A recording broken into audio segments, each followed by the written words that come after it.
Hey guys, this is Austin over at Big Cock Wrench Customs, or BCRC. We're gonna go over an install video today for our starter kills. When you get your starter kill, it's gonna come in a box like this. Nice little brown box. This one doesn't have a label on it yet. It's gonna be pre-packaged in here, wrapped up. Depending on what switches you have, we do have multiple options. So we have a straight toggle switch, on off. We have a factory style with no light. And then we have an exclusive BCRC fog light with a light. The install for each of these is going to be relatively the same, but just depending on the vehicle you have, because I do cover a lot of Toyotas, Subarus, Scions as well. Just depends on which vehicle you have. This is just a generalization. Just have to look up how your car comes apart, but it's going to be relatively close to how this one did. So we're going to go over how to take the dash apart so we can install this, and then it makes things a lot easier. I'm going to be kind of quick on this, but it's not very involved. You should be able to do this in 30 minutes or less.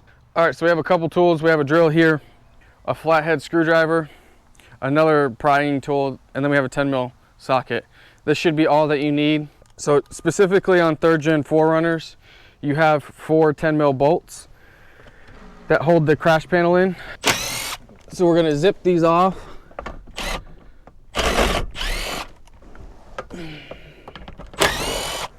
I actually broke mine up here, and then you have clips up here. Well, I do, because I relocated my power window here. Now you don't have to remove the latches for the gas and the hood. You can leave that alone. The ignition switch is over here. So I'm gonna go to the other side, and I can do this from the other side so we can get a better picture. All right, so our ignition cylinder is here. And this goes for all of these Toyotas. You're gonna have a long barrel, and then down here is your plug. You just push it and unplug it. Now this goes to my remote start. We'll come back to that side. I'll still put this in because it's gonna work. I don't have a starter kill on my remote start because the security feature is actually turned off right now. So in your case, you don't have this plug, you're gonna have the factory plug. But just for the video purposes, this is gonna be your factory plug. You're going to take your new harness, and this is going to be the female side. You're going to plug it in. You're going to hear a click. You're going to go to the other side. This goes into your ignition cylinder, back where we unplugged it. And it's back and seated in there. You'll feel a click as well. And then you have your relay here. You can zip tie this up however you want. On this particular harness, this is a stage 1.5. So it's a level 1 with an extra ground switch. So what that means is you have to flip the ground as well in order to activate the harness instead of just using the switch. So it's a 2-stage switch to start. We're gonna put the ground on here now. Now there's plenty of places you can put the ground. Just for this video, I'm gonna show you where I normally put them on a level 1 or a level 3 harness. So down here in the kick, I went ahead and took this panel off. You have a bolt right here that holds on this ECU. It's still a 10 mil, so we're just going to take it off. You're going to feed your ground through, and we're going to put it back. That ground is sufficient for what we're doing. It's just tripping a relay. And then we have our switches. So on all of these, this is version 4 of the harness. They're all now disconnectable.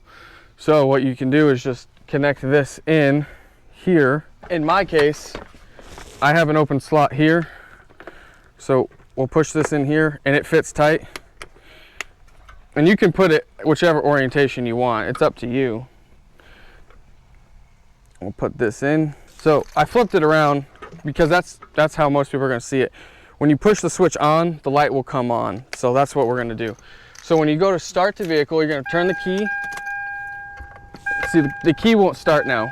It's because the switch is off. So I turn the switch on. Let's try and start it. Still nothing. But I have a ground switch. Flip my ground switch. This switch is still on. Turn it on. And now I can start the vehicle. If you turn this switch off or this switch off after you start the vehicle, it's fine. The vehicle will still continue to run. You just turn the vehicle off, and then you have to go back through that sequence again to start it. Because if I go to start it now, it doesn't do anything. You flip your ground switch, flip your fog light switch, and then it'll start. And then to put everything back together, it's just how you took it off in reverse. This is a super simple install. If you have questions, just holler at me on Facebook. I will respond very fast, typically within the hour. If you are very inexperienced, this is something that you can do.